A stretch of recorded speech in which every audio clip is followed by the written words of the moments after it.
vendu mon bateau, ici il n'y a plus de poissons.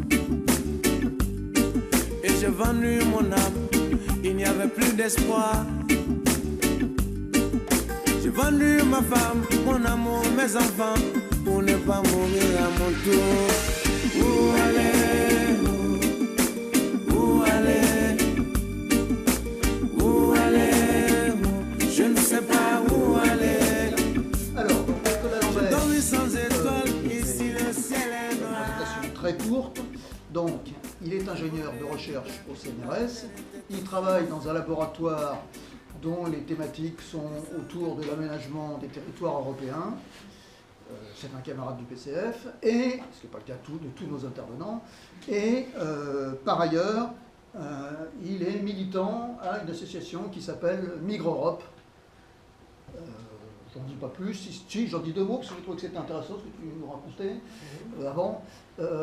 C'est que c'est une association qui cherche à rassembler en son sein des militants de soutien aux migrants et en même temps des chercheurs. Hein, et donc, je crois que ça c'est relativement peu commun. Voilà. Bon, mais enfin, c'est pas là-dessus que tu es amené à intervenir, donc voilà. Eh bien, je crois qu'on peut lui donner la parole pour 45 minutes. Voilà. Merci beaucoup. À toi. Et donc, effectivement, dans ce réseau, on utilise beaucoup la cartographie pour développer des idées politiques sur la liberté de circulation, les politiques migratoires, etc. Et j'ai puisé un certain nombre de ressources là-dedans. J'ai oublié de dire qu'il était cartographe, excusez-moi. Voilà, maintenant je vais... Bon. Alors, donc de quoi on va parler aujourd'hui? Je vais essayer de faire une espèce d'état des lieux des migrations aujourd'hui, quelques définitions, des cartes, des chiffres, beaucoup de cartes, quelques éléments structurants de la politique migratoire européenne, parce que c'est quelque chose qui se structure beaucoup au niveau continental, et j'évoquerai également les luttes en cours et les propositions que nous on défend au Parti communiste. Donc avant de commencer ça, il faut savoir de quoi on parle. Parce qu'il y a beaucoup de mots qui viennent s'appliquer à la question migratoire, migrants, immigrés, réfugiés, demandeurs d'asile. Et en fait, derrière tout ça, on peut coller des chiffres, mais ça ne renvoie pas à des réalités qui sont équivalentes. Alors, un migrant ou un immigré, c'est quoi? C'est quelqu'un qui vit dans un pays de façon permanente, mais qui est né dans un autre pays. Donc, quelqu'un qui acquiert la nationalité française, par exemple, reste un immigré. Ce qui complique la chose. Un réfugié, c'est quoi? C'est quelqu'un qui a obtenu l'asile dans un pays parce qu'il était persécuté dans son pays pour des raisons politiques ou autres et qui a obtenu un refuge dans un autre pays que le sien. C'est une notion donc juridique, mais qui est souvent utilisée de façon plus large pour dire voilà, quelqu'un qui est persécuté, on peut l'appeler un réfugié. Généralement, les associations utilisent le mot réfugié de façon assez large. Donc un demandeur d'asile, c'est quelqu'un qui souhaite obtenir le statut de réfugié. Un étranger, c'est quelqu'un qui n'a pas la nationalité du pays dans lequel il réside.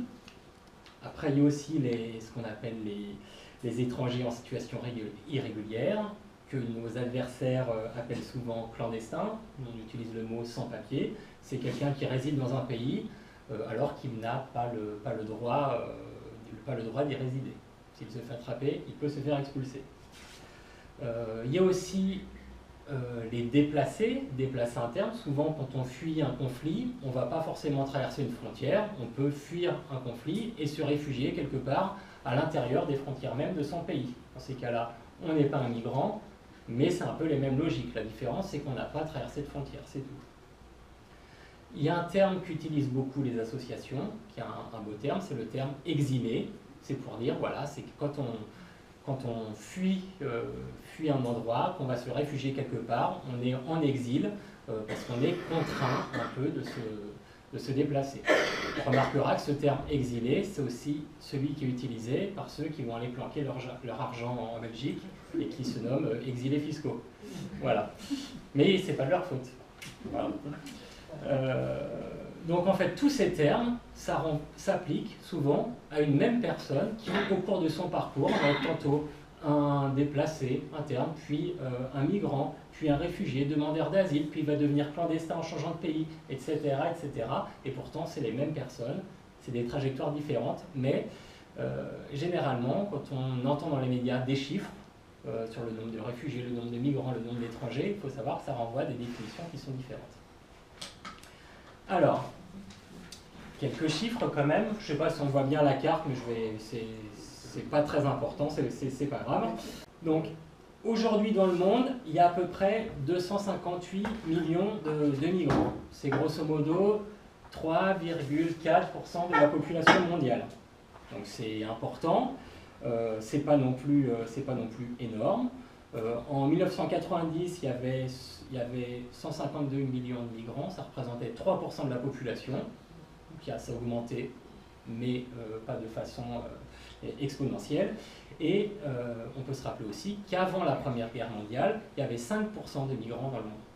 Donc en fait, on est sur quelque chose, c'est un phénomène banal, la migration. Que l'humanité a toujours bougé à travers le temps et l'espace. L'homme a quitté l'Afrique pour coloniser le monde, se déplacer, etc. C'est quelque chose de complètement banal. Au XIXe siècle, on peut aussi dire que l'Europe était une terre d'émigration. Ça, c'est une carte ancienne de migration au XIXe siècle. Donc on voit qu'il y a des grosses bandes qui correspondent à des déplacements de population qui proviennent d'Europe et qui vont vers les États-Unis, vers les Amériques en général et un peu voilà, vers l'Australie. Les pays qui émettent le plus de migrants, c'est-à-dire les pays desquels les gens partent, sont principalement en Asie. Donc c'est essentiellement l'Inde, plus de 100 millions de personnes, plus de 100 millions d'Indiens vivent actuellement ailleurs qu'en Inde. Puis suivent le Mexique, la Russie, la Chine, le Bangladesh, la Syrie, etc. Donc essentiellement en Asie. Et l'Allemagne l'Allemagne est aussi gros que ça? Oui, parce qu'en Europe, on migre beaucoup, mais essentiellement dans les autres pays européens. Mais effectivement, il y a beaucoup, il doit y avoir, par exemple, l'Allemagne, je ne sais pas exactement combien de personnes ça représente, mais il y a 3 millions de Français à l'étranger. C'est des migrants. Donc là, cette carte représente les pays qui accueillent les migrants, c'est-à-dire les pays dans lesquels il y a le plus de population qui est née à l'étranger. Donc les principaux pays d'accueil sont les États-Unis, avec quasiment 50 millions de personnes, suivi par l'Arabie Saoudite, l'Allemagne et la Russie, avec à peu près 12 millions de personnes. Donc on voit les différentes zones de... Voilà, mais bon, tous les pays émettent des migrants et reçoivent des migrants. Donc c'est souvent une question qu'on n'évoque pas très bien quand on parle de migration. On parle souvent de ceux qui arrivent, mais pas ceux qui repartent. Or, c'est des déplacements. Alors là, je vous ai mis aussi une figure un petit peu compliquée. Donc c'est une carte aussi, qui représente cette fois-ci les déplacements des migrants à travers le monde. C'est qui va où. Donc c'est une carte un peu schématisée. Les rectangles représentent des espaces régionaux, par exemple l'Amérique du Nord, l'Amérique centrale, les Caraïbes, l'Amérique du Sud, l'Asie de l'Ouest, l'Asie du Sud, etc. Chaque couleur correspond à un continent, par exemple l'Afrique en vert, l'Europe en bleu. Et à l'intérieur de ces zones, il y a des flèches qui représentent le nombre de déplacements. Donc qu'est-ce qu'on voit là-dessus? Ouais. Est-ce que c'est bien au point là-bas, les visions? Ouais, la carte est un peu floue, donc ça, si on ne voit pas bien, elle est un peu floue. Ouais. C'est normal. Ouais. C'est une capture d'écran faite un peu vite, piquée à François Héran, qui est un spécialiste des migrations. Donc là, si on regarde cette image, les plus gros déplacements de population à travers le monde ont lieu en Asie, entre l'Asie du Sud et l'Asie de l'Ouest, 17,5 millions de personnes. Le deuxième gros flux, c'est entre le Mexique et les États-Unis. En Europe, ce qui se passe, c'est plutôt des mobilités à l'intérieur de l'Union européenne. Il n'y a pas de grosses flèches, comme on l'imagine souvent, entre l'Afrique et l'Europe. On constate aussi que l'Afrique, là, les carrés qui sont verts, en fait, il n'y a pas de flèche, parce que les flux faibles ne sont pas représentés. Et en fait, on se rend compte, en représentant l'information comme ça, que l'Afrique est encore aujourd'hui un continent relativement isolé en termes de mobilité. Donc les petits carrés jaunes représentent les déplacements à l'intérieur de chaque espace. Donc en Afrique, il y a beaucoup de mobilité interne, mais pas tellement de mobilité du sud vers le nord. Il faut rappeler que aussi la majorité des déplacements de population à l'échelle mondiale se font plutôt entre les pays du sud. Donc on est loin d'une image avec une grosse flèche rouge, je raisonne beaucoup en termes de carte, une grosse flèche rouge qui montrait vers l'Europe envahir l'Union européenne. Non. Alors, pourquoi les gens changent de pays? Souvent, on est sur des facteurs combinés et complexes. Alors, il y a plein de critères, il y a beaucoup d'études, d'enquêtes là-dessus. D'abord, il y a des raisons économiques. La concurrence mondiale, le néolibéralisme déstabilise souvent des économies, et donc les gens, il y a la famine, il faut manger, on va souvent à la ville, puis après la ville, on va quelque part d'autre où on peut vivre, mener sa vie. Il y a le réchauffement climatique, qui est un critère de plus en plus important. Cette idée ce besoin de fuir la pauvreté, ou se rapprocher de sa famille, ou tout simplement trouver un travail, faire des études, survivre quand il y a une guerre, un conflit, des fois c'est des questions de vie ou de mort. Mais c'est parfois seulement l'envie de vivre sa vie, de prendre en main son destin, de choisir la vie qu'on va mener. Des fois, pour faire ça, on franchit des frontières. Alors ce qui est beaucoup dans l'air du temps, c'est de trier les migrants, entre les migrants économiques, les réfugiés, etc. Or, dans la réalité des mouvements migratoires, souvent, quelle que soit leur histoire, ces hommes et ces femmes qui migrent, je ne l'ai pas dit, mais la moitié des migrants sont des migrantes, et se rencontrent, font des bouts de chemin ensemble, et à la fin partagent en fait une histoire commune. Donc les trier, parce qu'entre lui, c'est un réfugié, lui est un migrant économique qui veut chercher du travail, lui c'est du rapprochement familial, au bout d'un moment, sur des trajets qui durent des années, ça n'a plus vraiment de sens. Ce qu'on peut dire aussi sur ces gens qui franchissent les frontières, c'est que aujourd'hui, c'est pas les plus pauvres qui migrent, c'est souvent des gens qui sont plutôt plus éduqués que la moyenne, qui parlent souvent une langue étrangère, qui ont un capital culturel, qui ont des sous, parce que comme c'est pas possible de migrer de façon légale, migrer, ça veut dire qu'il faut payer des passeurs, il faut s'équiper, etc. Et c'est un coût souvent énorme, et tout le monde ne peut pas se permettre de tenter une aventure migratoire. Donc ça, c'est un autre schéma, toujours produit par François Héran, que j'aime bien. Il est un petit peu compliqué, mais je le résume vite fait. Ces 4 cercles correspondent aux pays. Donc le cercle où c'est écrit faible, c'est les pays les plus pauvres. Le cercle moyen faible, c'est les pays un peu moins pauvres. Moyen élevé, les pays en voie de développement, on va dire. Et élevé, c'est les pays riches. Et entre ces espaces, il y a des flèches. Par exemple, si la flèche entre moyen faible et élevé, c'est les migrations entre les pays qui ont un niveau de vie moyen faible vers les pays riches. Voilà. Et donc, quand on regarde ça, on se rend compte que les flèches qui partent du cercle faible, c'est-à-dire depuis les pays les plus pauvres, elles sont petites. Et que c'est seulement quand un pays est sorti de l'extrême pauvreté que les gens commencent à avoir des envies de parcourir le monde et des possibilités culturelles, techniques, financières de franchir les frontières. Donc cette idée qui consistera à dire il faut augmenter l'aide publique au développement, il faut l'augmenter bien sûr, et comme ça les gens resteront chez eux, ils ne vont pas migrer, ça c'est pas vrai. Ce qu'on peut voir aussi sur cette image, toujours les carrés qui sont en jaune, là c'est les migrations à l'intérieur d'un même espace. Ce qu'on voit, et c'est pas très étonnant, c'est que les ressortissants des pays riches migrent vers les pays riches. Quasiment essentiel.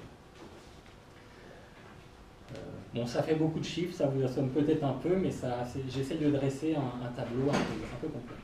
Alors, si on focalise sur l'Union européenne, je vous l'ai dit, l'immigration, c'est une question, en ce qui nous concerne, qui se joue vraiment à l'échelle du continent. En 2017, il y avait plus de 30 millions de migrants dans l'espace Schengen, dans l'Union européenne, qui proviennent principalement, c'est les cercles bleus ici, des pays du voisinage, d'Afrique du Nord, ou des Balkans, ou de Turquie.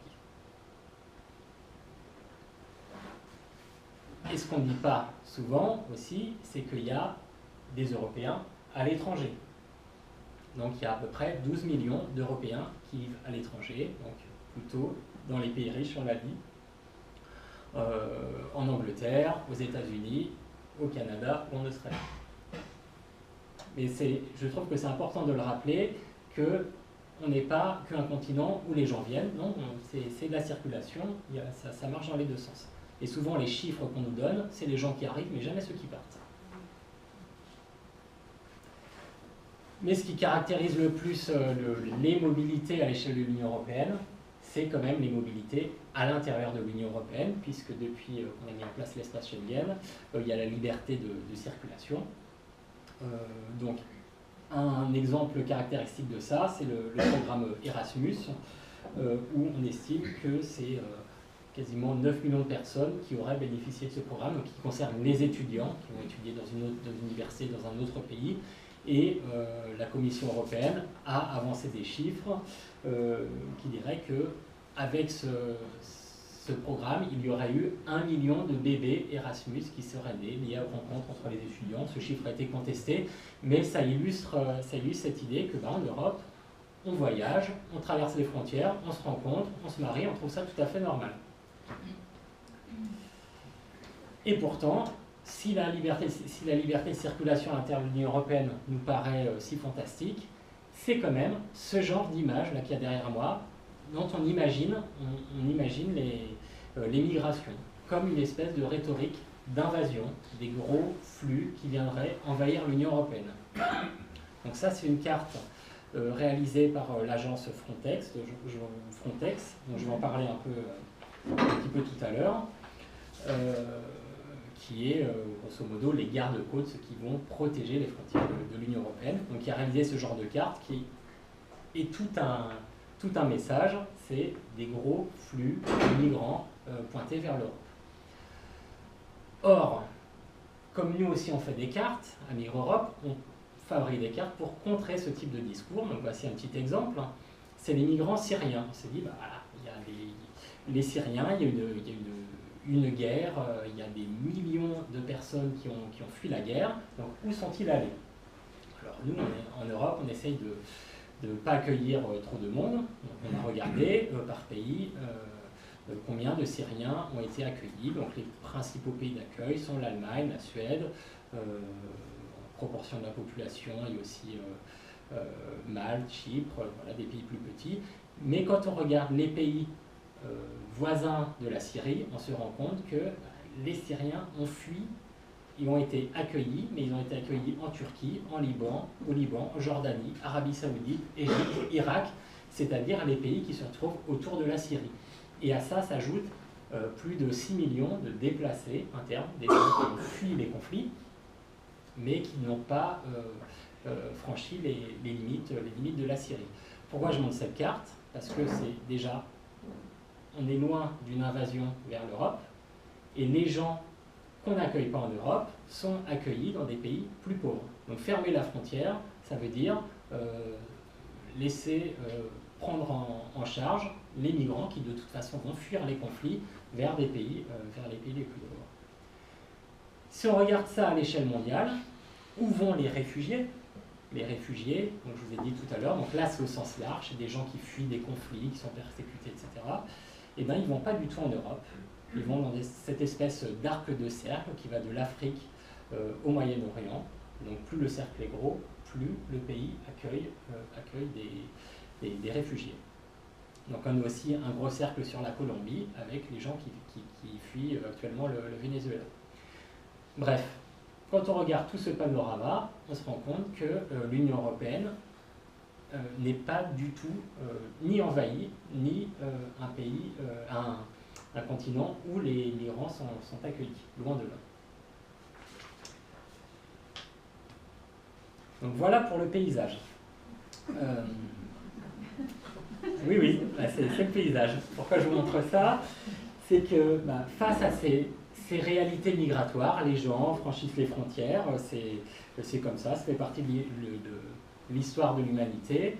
On voit que ce qu'on a appelé crise migratoire, c'est certes une augmentation des migrations, mais c'est pas non plus, en tout cas en ce qui concerne l'Europe, massif.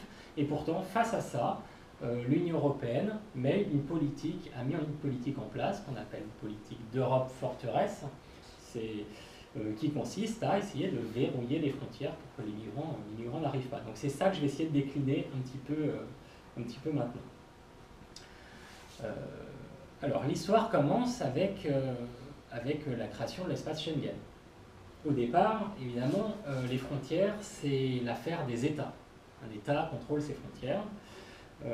Et avec la mise en place de l'espace Schengen dans le cadre de la construction européenne, les choses ont un peu changé. Donc le Schengen, ça date de 85 et ça a été mis en place pour de bon en 97 avec le traité d'Amsterdam. Puis avec le traité de Lisbonne, en fait toute cette construction de l'espace Schengen, ça a consisté à mettre en place un espace de liberté, de sécurité et de justice, disent-ils, mais surtout un espace de coopération policière et judiciaire et une mise en commun des politiques d'immigration. Donc ce qui se faisait au niveau des États est petit à petit mutualisé au niveau de l'Union européenne avec, donc ça c'est l'observation qu'on en a, un durcissement. Plus on met en commun, plus on durcit. Donc c'est les deux phases de la construction de l'espace Schengen, c'est qu'on construit un espace de libre circulation pour ceux qui sont à l'intérieur, mais en même temps, on va avoir une politique de durcissement des frontières extérieures. Alors, quel type de durcissement on met en place? Eh bien, quelque chose de très simple. Pour protéger nos frontières, on construit des murs. Voilà, Trump n'a rien inventé. Donc ça, c'est des images qui correspondent aux enclaves espagnoles de Ceuta et Melilla.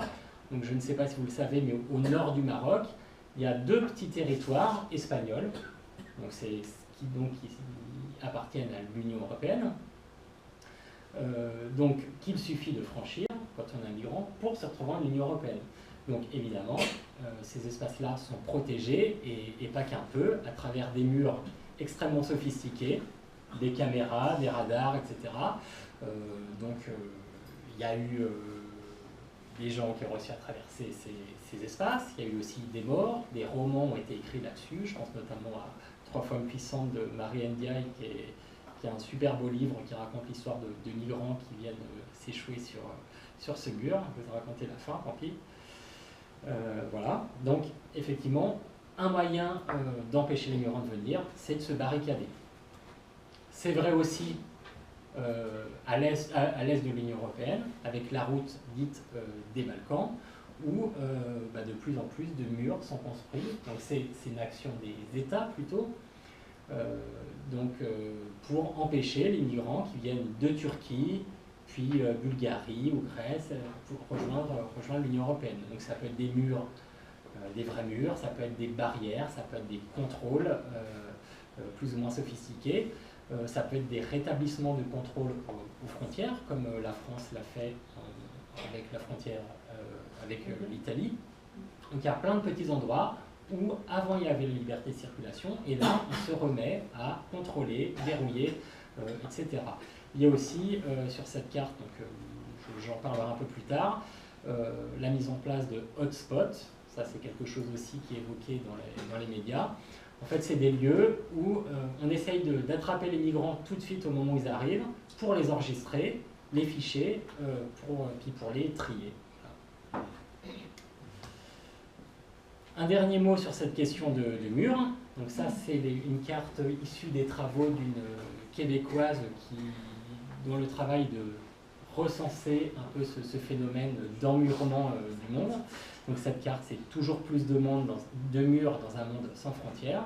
Donc ce que cette chercheuse nous montre, c'est que depuis la chute du mur de Berlin, il n'y a jamais eu autant de murs dans le monde. La totalité métrique des murs à travers le monde, c'est la circonférence de la Terre. C'est un truc de dingue. Et ces murs sont construits avec un objectif premier, souvent c'est annoncé comme lutter contre le terrorisme, etc. Mais la raison principale, c'est empêcher l'immigration. Alors, quand il n'y a pas de possibilité de construire de murs, dans la mer par exemple, qu'est-ce qu'on fait? Eh bien, on fait appel à l'agence Frontex. Alors, Frontex, c'est quoi? C'est une agence de garde-frontières et de garde-côtes. Ils font des opérations maritimes, terrestres, ils enregistrent les migrants, ils ont un budget à peu près de 320 millions d'euros. Alors, ils ont plein d'équipements, ils ont 21 avions, 27 hélicoptères, 116 navires, des unités de radar mobile, des détecteurs de vision nocturne, des outils aériens, des voitures de patrouille, des détecteurs de battements cardiaques pour repérer les migrants qui se trouvent sur les bateaux, etc. Voilà. C'est privé? Non, c'est le bras armé de l'Union européenne. C'est ce que pourraient faire les États en termes de contrôle. Là, c'est mutualisé au niveau de l'Union européenne. Donc ils n'ont pas du tout une mission de sauvetage, hein. C'est pas du tout leur mission. Leur but, c'est de protéger, entre guillemets, les frontières. C'est d'œuvrer pour que les gens ne passent pas. Donc là, sur cette carte, on a les petites zones bleues correspondent aux zones de patrouille. C'est une carte un peu ancienne, c'est un peu bougé.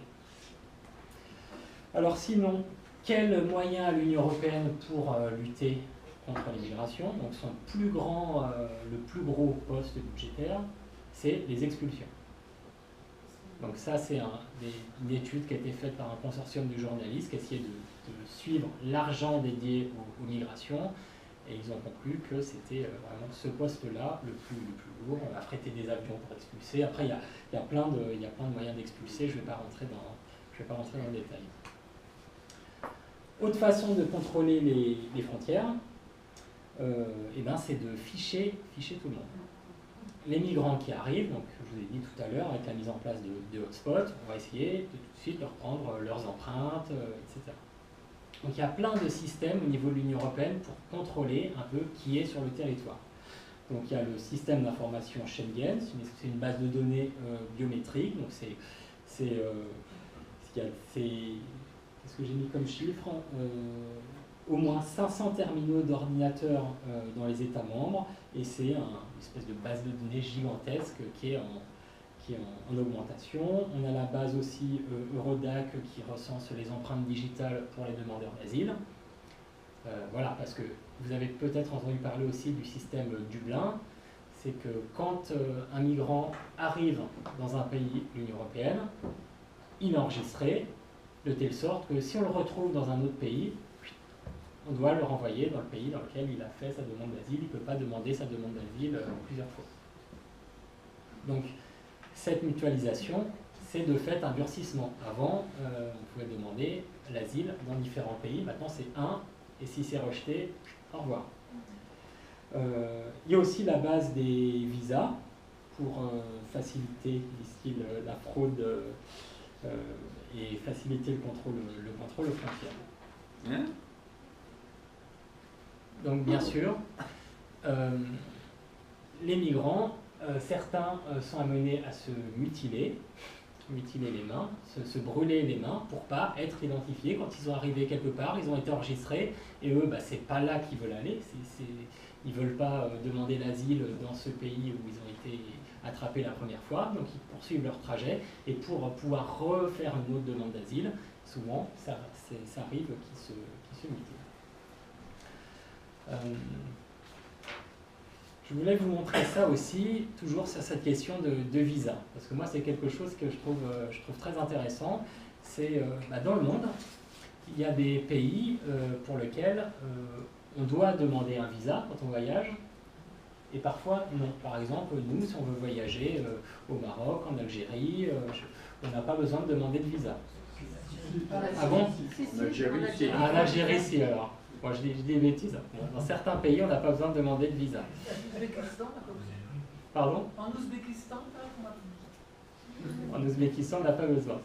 Et donc, chaque pays ou chaque ensemble régional, par exemple l'Union européenne, définit les pays pour lesquels il faut un visa, par exemple pour venir dans l'Union européenne, et les pays qui n'en ont pas besoin.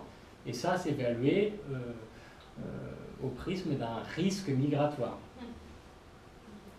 En réalité, ce qu'on se rend compte, c'est que les pays qui n'ont pas besoin de demander de visa, c'est les pays qui ont un PIB par habitant très fort. Et les pays dont les ressentissants ont besoin de demander un visa, c'est les pays qui ont un PIB par habitant très faible.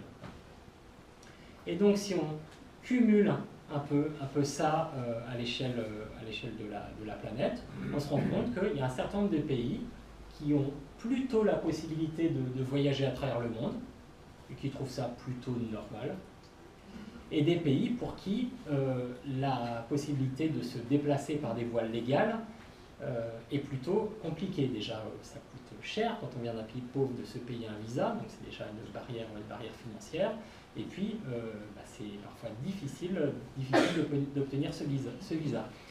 Et entre ces deux espaces, d'un côté plutôt la grande partie de la richesse mondiale, une petite partie de la population, et de l'autre, la grande partie de la population, mais plutôt les pays pauvres, et on déploie une myriade de dispositifs pour empêcher les mobilités entre ces deux espaces. Par exemple, entre l'Australie et l'Asie, entre le Mexique et l'Amérique du Nord, entre l'Europe et l'Afrique. Et donc là, là je passe là-dessus, mais on se rend compte que cette question de mobilité, il y a une dimension sociale extrêmement forte. Les riches, c'est qui? Les riches, c'est ceux qui peuvent voyager à travers le monde et qui trouvent ça normal. Et les pauvres, c'est ceux qui sont astreints à l'immobilité ou qui doivent se déplacer par des moyens alternatifs, souvent au péril de leur vie. Donc une dimension très lutte des classes dans la politique, dans la question migratoire. Alors, autre chose que je voulais vous dire, et là pour le coup c'est vraiment ce sur quoi travaille l'association Migre Europe, dont je peux parler ici. C'est une association qui s'est vraiment créée au moment de la fermeture du camp de Sangatte, je ne sais pas si vous vous rappelez, là, à côté de Calais. Donc Sarkozy a dit hop, on ferme le camp de Sangatte et puis on verra bien. Et du coup, il y a tout un tas de gens qui se sont mis à travailler ensemble au moment du Forum social européen. C'était quand? C'était, je ne sais plus, au début des années 2000. Voir qu'est-ce qu'allaient devenir ces migrants et cette question de l'enfermement des migrants à l'échelle de l'Union européenne. Et donc, ce réseau-là, Migre Europe, a un travail un peu de fourmi, de recenser les différents lieux d'enfermement de migrants, essayer de savoir qui est enfermé, combien de personnes, est-ce qu'il y a des femmes, quels sont leurs droits, etc. Et donc cette carte, c'est la 6e édition, représente ces différents lieux d'enfermement. Alors qu'est-ce qu'on sait là-dessus? C'est que ces lieux ont commencé à apparaître dans les années 60. Il y a une augmentation assez forte dans les années 90, et depuis 2003, c'est vraiment un pilier de la politique migratoire européenne, d'enfermer les gens. Aujourd'hui, il y aurait à peu près un peu moins de 50 000 places pour pouvoir enfermer les gens. Alors c'est quelque chose d'extrêmement compliqué, parce que des fois, il y a des lieux dédiés, et parfois, comme c'est le cas ici représenté par les hachures, les migrants vont être enfermés, par exemple, dans les commissariats. Il y a les zones d'attente des aéroports, etc., qui ne sont pas vraiment des centres de rétention. Il y a plein de lieux d'enfermement, donc tout n'est pas cartographié là-dessus, mais c'est vraiment une réalité. Et donc on estime qu'il y aurait entre 600 000 et 700 000 personnes enfermées chaque année.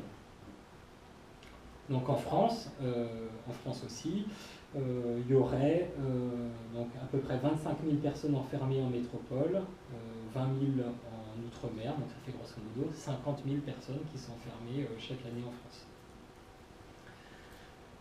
Ce qu'on peut dire aussi, c'est que même si on n'a pas le droit de le faire, en 2017, il y avait 304 enfants enfermés. Et puis, il y a tous ces autres lieux, les zones d'attente des aéroports, il y a aussi les assignations à résidence. Donc, voilà, il y a plein de dispositifs d'enfermement. Ce n'est pas forcément des centres fermés. Les gens peuvent avoir le droit de sortir la journée, mais doivent pointer, etc. Il y a voilà, une réalité un peu complexe, je ne vais pas rentrer dans le détail.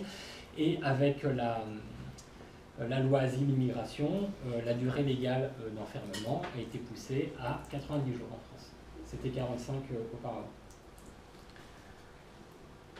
Donc, projet de loi que le Parti communiste a combattu. Qu'est-ce qu'on peut dire aussi? C'est que dans ces lieux, donc là c'est une carte un peu illustrative, il y a des révoltes permanentes. C'est des lieux qui sont très déshumanisants, donc il y a des grèves de la faim, des révoltes, des incendies, des évasions, etc. Sauf qu'on en entend très peu parler, parce que c'est des lieux opaques, nous on n'a pas le droit d'y aller. Les parlementaires peuvent y aller, les journalistes sous certaines conditions, certaines associations, mais c'est très difficile voilà, d'avoir des informations dessus. Donc j'ai noté ça. En 2018, en janvier dernier, là, il y avait 110 personnes en grève de la faim dans le centre de rétention à Vincennes et du Ménil allemand. Donc c'est des contestations qui se passent régulièrement. Donc il y a eu plusieurs fois des parlementaires communistes qui sont allés dans ces centres de rétention. Ils ne connaissaient pas, et en sortant de là, effectivement, chacun en ressort indigné. Il faut arrêter d'enfermer les gens, etc. Il y a des témoignages comme quoi les gens sont appelés par un matricule. C'est très déshumanisant. Ce qu'on peut dire encore une fois sur ces lieux d'enfermement, c'est que, voilà, à travers ces 4 cartes, c'est que plus on avance dans le temps, plus il y en a, et plus il y en a au-delà même des frontières de l'Union européenne. Donc ça, c'est une des facettes de ce qu'on appelle l'externalisation. L'externalisation des contrôles migratoires, c'est-à-dire cette volonté de l'Union européenne de faire porter le contrôle des frontières par des pays tiers. Essayer d'enfermer les gens en amont avant qu'ils tentent la traversée. Et donc pour faire ça, on s'appuie sans problème sur tous les pays, quel que soit le régime, Erdogan, Ben Ali, la Libye de Kadhafi, voilà, c'est pas un problème. Là, ce qu'on a vu aussi récemment dans la presse, c'est que Macron avait vendu 6 navires, je crois, aux Libyens pour contrôler les frontières. Donc là, il y a une bataille aussi qui se joue sur la question du sauvetage en mer. Voilà. Donc on est sur cette logique d'externalisation. Donc on signe également des accords de réadmission. Je vous ai parlé des expulsions tout à l'heure, c'est-à-dire qu'on signe des accords avec des pays pour pouvoir dire que si on attrape un migrant sur notre territoire, et ben, s'il est passé à un moment donné par la Libye, par exemple, et ben, on dit, si on a signé un accord de réadmission, et ben, on a le droit de le renvoyer en Libye, même si ce n'est pas son pays d'origine. C'est un peu plus compliqué que ça, mais c'est ça la logique. Et pourquoi les pays acceptent? Et ben, parce qu'il y a des accords commerciaux, du chantage diplomatique, etc. Donc c'est voilà, cette question d'externalisation de la frontière. Donc souvent, on imagine la frontière comme une ligne. En réalité, c'est pas ça. Donc les géographes parlent de frontières réticulaires en réseau. Alors, je poursuis par quelque chose d'encore moins gai. C'est que toute cette politique de durcissement des frontières, elle a un effet très concret. C'est que depuis le début des années 90, ce n'est pas 40 000 personnes qui sont mortes aux frontières de l'Union européenne, on est plutôt dans l'ordre de 50 000. Et encore, c'est probablement un chiffre qui sous-estime la réalité. Donc cette carte, elle compile un peu les différentes données qu'on a là-dessus, sachant que c'est pas toujours facile d'avoir des informations précises parce que combien de morts en Méditerranée ou dans le désert on n'a pas connaissance. Donc là c'est une cartographie de ce qu'on connaît. Donc c'est à peu près 50 000 personnes depuis le début des années 90.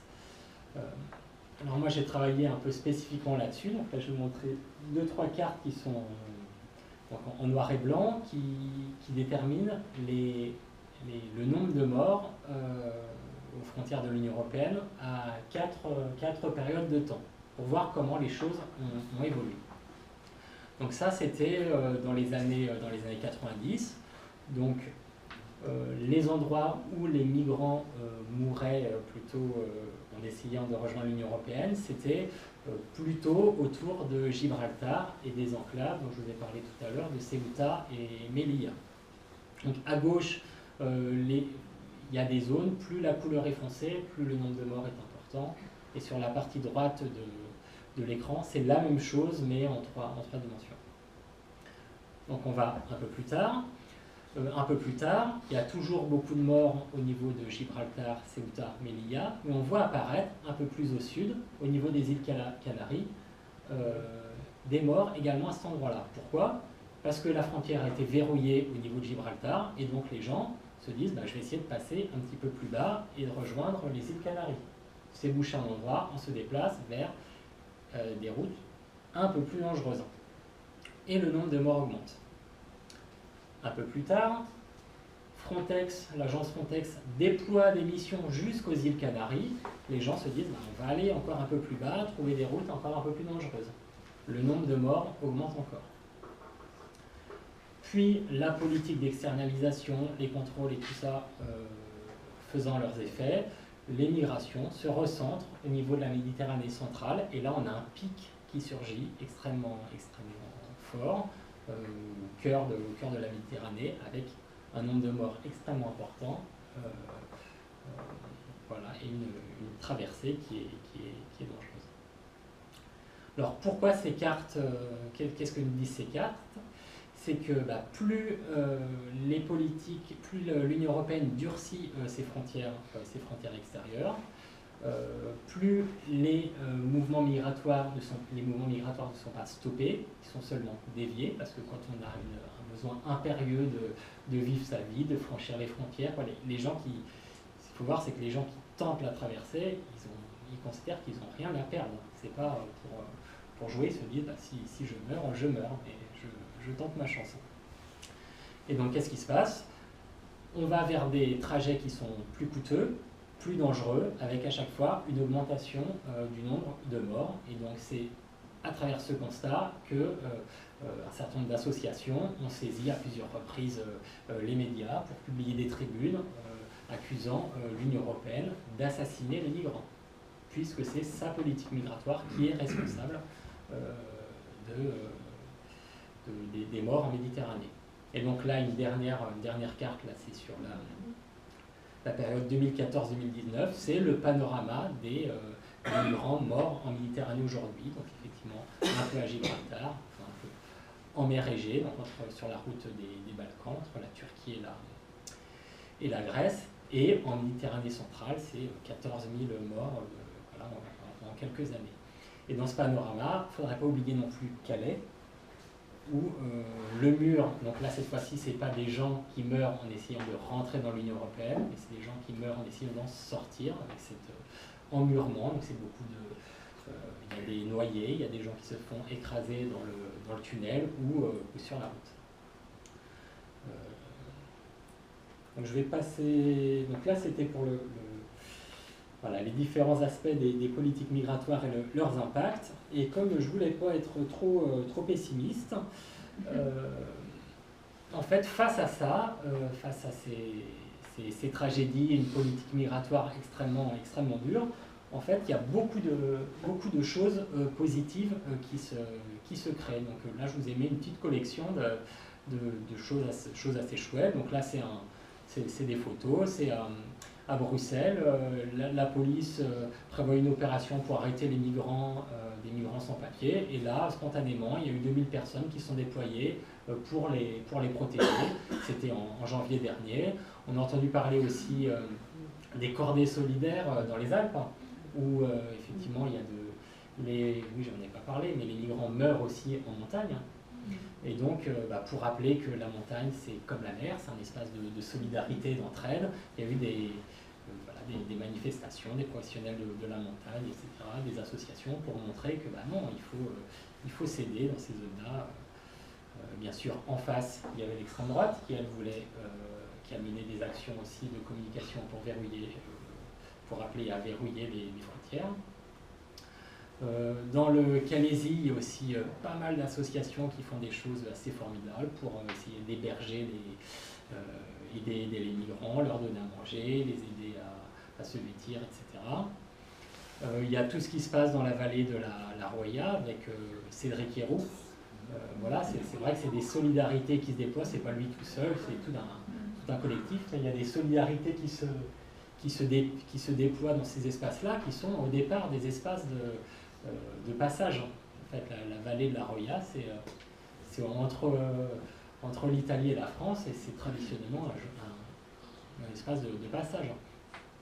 Dans les choses qui sont chouettes, il y a aussi tout ce qui a rapport au sauvetage en mer. Donc là, l'association SOS Méditerranée, normalement, devrait affréter un nouveau navire pour reprendre le sauvetage, après qu'on lui ait supprimé son pavillon. Je ne sais pas trop où ça en est actuellement, s'ils vont arriver à le faire. Donc en face, il y a toujours l'extrême droite, qui là avait mené une action au siège de SOS Méditerranée, menacé les gens, ils ont déployé une banderole, etc. Donc c'est vraiment voilà, des sujets qui sont très clivants. Ailleurs en Europe, il se passe des choses aussi chouettes, donc ça c'est un exemple, donc ça c'est une image tirée des travaux de Migrants Europe. Donc c'est un hôtel désaffecté, là c'est des activistes qui ont repris cet hôtel-là, qui l'ont squatté, qui ont développé une espèce d'organisation collective en autogestion pour accueillir les migrants, qu'ils aient un toit, tout simplement.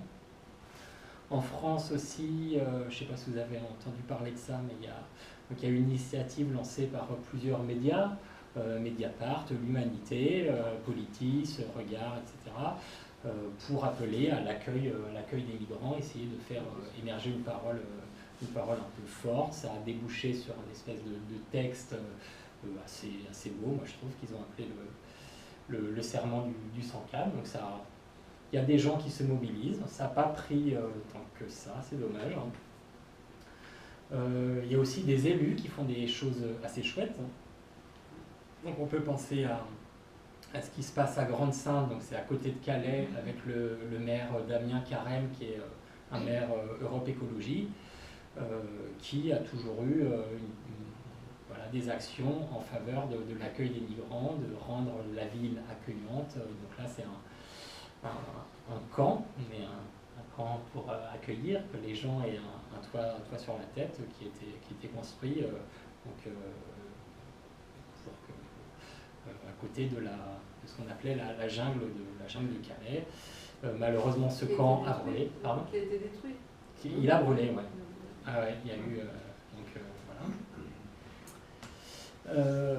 Nos élus ne sont pas en reste non plus. Je ne sais pas si vous avez vu ça, là, c'était il n'y a pas très longtemps, Patrice Dessalles à Montreuil qui a réquisitionné des bureaux pour loger des travailleurs. Donc, bien sûr, qu'est-ce qui s'est passé dès qu'il a fait ça? L'État a envoyé les CRS. Voilà, donc c'est un bras de fer à chaque coup. Là, quand il faisait froid, notre candidat aussi aux Européennes, Yann Brossard, qui s'occupe de l'hébergement d'urgence et du logement à Paris, il est souvent amené à réquisitionner des logements, construire de l'hébergement d'urgence, etc.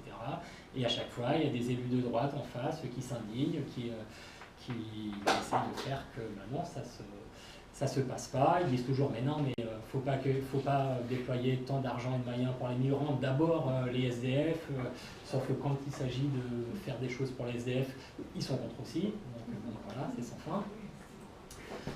C'est très clivant. Il y a aussi quelque chose qui se joue assez fort, c'est qu'on parle beaucoup de l'Italie et Salvini, voilà, sous sa politique migratoire, mais que derrière ça, il y a un réseau d'élus locaux extrêmement forts qui, eux, disent bah non, nous on accueille, on organise l'accueil. Donc là, c'est une carte qui était faite, tous les points rouges, c'est des maires, ce sont des maires de grandes villes qui se mettent en réseau pour faire contrepoids aux politiques nationales. Et ça, c'est vrai que c'est un truc qui se joue un peu dans tous les pays, c'est que souvent on va avoir des États qui vont avoir tendance à mettre des politiques extrêmement restrictives, mais il y a des élus locaux qui vont essayer de... Voilà, il y a un truc qui est géographique, ville contre État. Ce qui se joue en ce moment dans les universités aussi, c'est des mobilisations assez fortes contre l'augmentation du coût d'inscription pour les étudiants étrangers, non communautaires, qui ont été multipliés par 10. Donc certaines facs disent qu'ils ne sont pas d'accord, et les étudiants se mobilisent assez fortement. Là, dans mon université, aujourd'hui, il y avait un rassemblement, demain, il y a une AG, il y a du monde. Il y a aussi une idée qui vient des chercheurs de mettre en place une espèce de groupe international un peu à la façon du GIEC sur le climat, mais donc cette fois-ci sur les migrations, dans l'idée que le sentiment un peu général, c'est que les chercheurs, les intellectuels ne sont pas du tout écoutés par les États. Il y a, qui mènent souvent une politique un peu épidermique pour flatter l'opinion publique, et qu'en réalité, par exemple, certains chercheurs défendent l'idée que si on ouvre les frontières, on ne va pas avoir forcément des flux dans un seul sens, mais justement on favorise la fluidité, les gens viennent, repartent, etc. Et il n'y aura pas forcément d'augmentation extrêmement forte du nombre de personnes qui arrivent. Enfin, il y a plein de choses qui se discutent. Il y a plein de luttes, effectivement, avec la CGT, des luttes pour la régularisation de sans-papiers. On a entendu parler de ça aussi, donc ça, il y a un article dans Cause Commune, dans le prochain numéro de Cause Commune. Donc c'est des coiffeuses à Paris qui n'avaient pas de droit, etc. Il y a eu une mobilisation assez forte. La CGT, le PC étaient présents, puis ils ont gagné. Pareil ici dans ce palace, il y a une mobilisation assez forte, avec l'appui de la CGT et du PCF, et elles ont gagné. Donc en fait, il y a plein de luttes victorieuses, mais voilà, ça se joue au niveau local, au niveau des entreprises. Je suis déjà à 50 minutes. Je suis resté discret, mais il y a des ondes qui passent. Oui. Voilà, en fait, je peux juste conclure voilà, j'ai listé ce que nous, on propose au Parti communiste. Je prends 5 minutes. Ok. Donc, au PCF, il y a il y a notre programme des législatives, la France en commun, dans lequel il y a quelques propositions sur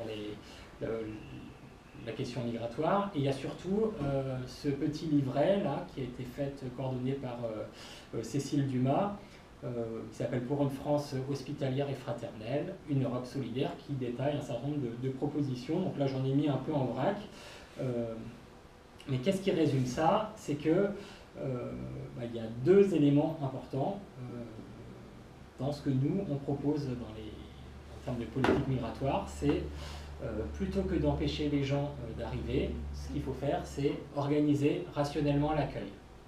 C'est ça, être pragmatique, c'est des gens arrivent, on voit qu'on ferme à tel endroit ou à tel autre, de toute façon les gens essayent de venir, parce que c'est la vie, c'est comme ça, c'est l'humanité qui est comme ça. Et donc, être pragmatique, c'est se dire comment on organise l'accueil. Je ne sais plus qui avait dit ça, l'immigration, c'est comme l'école. À l'école, il y a des problèmes, mais l'école n'est pas un problème.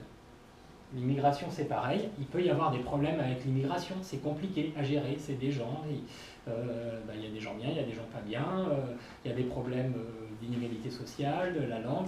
Ça pose des problèmes. Mais l'immigration, c'est pas un problème. C'est juste des gens qui vivent, qui veulent changer de pays pour vivre mieux. Donc, notre rôle politique, c'est d'essayer d'organiser cet accueil pour que ça se passe bien. Et donc, si on peut résumer cette politique migratoire par un slogan, ça serait vraiment l'humain d'abord. Alors, qu'est-ce qu'il y a dans ces documents? Donc, organiser l'accueil, étendre le droit d'asile, par exemple, aux réfugiés économiques et les réfugiés climatiques. Bon, voilà.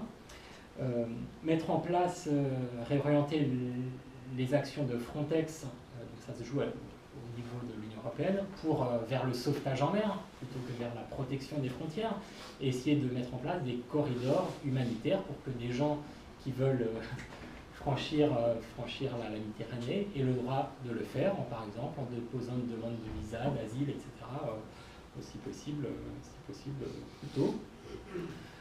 C'est quoi? C'est voilà, ouvrir des voies légales à l'immigration, notamment l'immigration de travail. C'est le fait que tout étranger présent en France doit être mis dans un processus de régularisation. On ne va pas laisser les gens comme ça sans droit. C'est développer l'aide publique au développement. Concernant les mineurs, c'est interdire les tests osseux. J'ai entendu qu'il était question de ça. Je sais pas si vous connaissez ça, les tests osseux là. C'est pour essayer d'évaluer l'âge des migrants. Des mineurs. Des mineurs, voilà, pour leur dire, bah voilà, maintenant t'es pas mineur, t'es majeur, donc on peut t'expulser.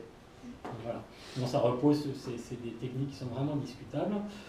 C'est penser un droit à la santé aussi. Ces parcours migratoires sont souvent, je ne l'ai pas dit, mais extrêmement violents, notamment pour les femmes, et que les personnes qui arrivent en Europe ont subi un certain nombre de traumatismes, souvent très graves, et il faut les prendre en charge.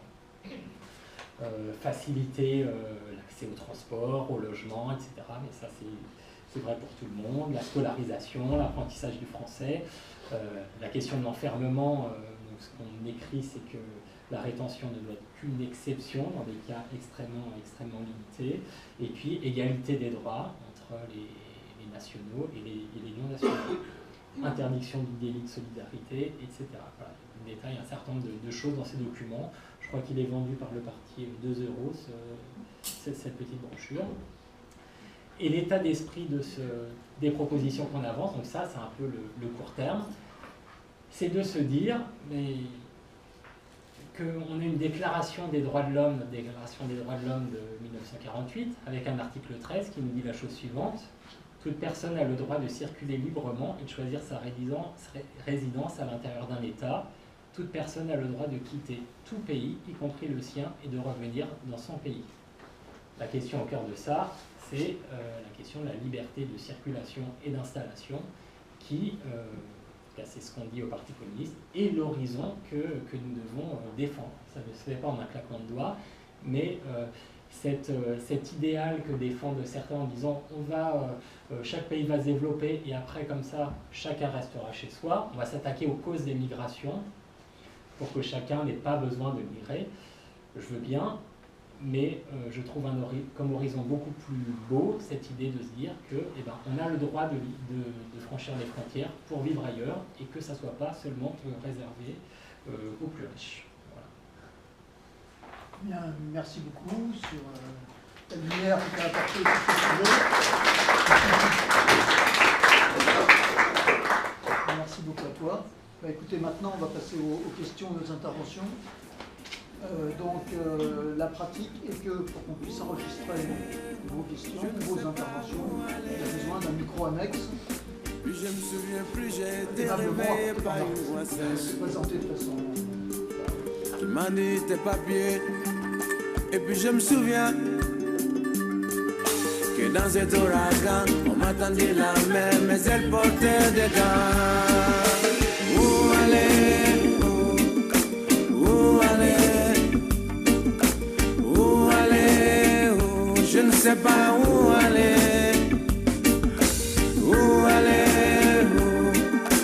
où aller, où aller, où, je ne sais pas.